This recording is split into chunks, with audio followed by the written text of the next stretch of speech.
I think I was at England probably at the very back end of the golden generation, and the rivalries between the teams. So when I was there, it wasn't probably as bad as what I've listened to some of the stories. But you would see United players on one table, Liverpool players on one table. It did try and get mixed up sometimes, but mainly, you would see the groups stick together. Probably that's what inevitably would happen. It's probably up to the manager to try and change that up. It was really clear when I was in there, and like you said at the beginning, would you stay away from them? I think it was more of a case of them staying away from you, being like a sort of outsider, because they were established players. Yeah. There was, when I was in there with Matty Upson and Wayne Bridge and Trev Sinclair and that, we generally find ourselves on our own eating, and then it'd be all the bigger clubs. And I think Scholes has alluded to it in his book, hasn't he?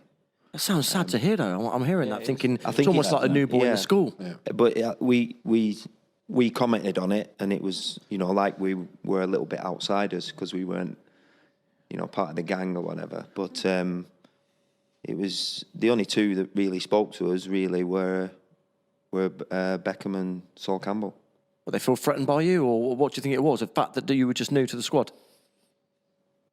I don't know. I think it's just because they were with the mates, and it's like anything else. If there's a group of mates over here and a group of mates over there, they just tend. It's up to the manager. And I think that's where Gareth's done a great job in breaking down those barriers and those cliques, and you can see a more all together group now, and that's one of the fantastic jobs that he's done. Ultimately makes for a better performing team. Yeah, I've got to say, when I went, like some of the elder, like the older lads, Lampard was brilliant for me. Came up to me and like reassured me and like gave me confidence. And obviously I was a lot older than I was 31. That's not the normal age a lad goes into the England setup.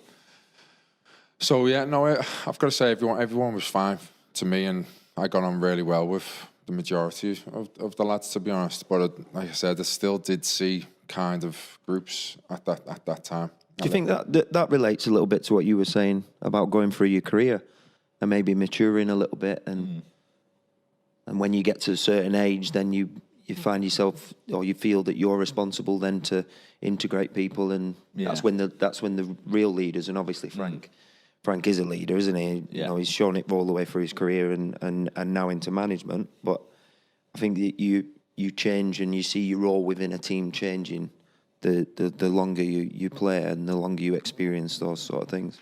Do you think the fact there wasn't that brotherhood, perhaps, or there was the cliques, is the reason it didn't click for the team? I think it probably would have been one of the reasons why, yeah.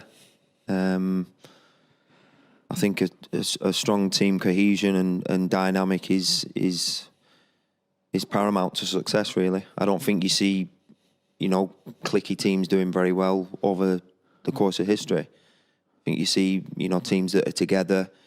You mentioned the word brotherhood. If you need to be able to rely on every single one of your teammates and squad team members, when you're on the pitch,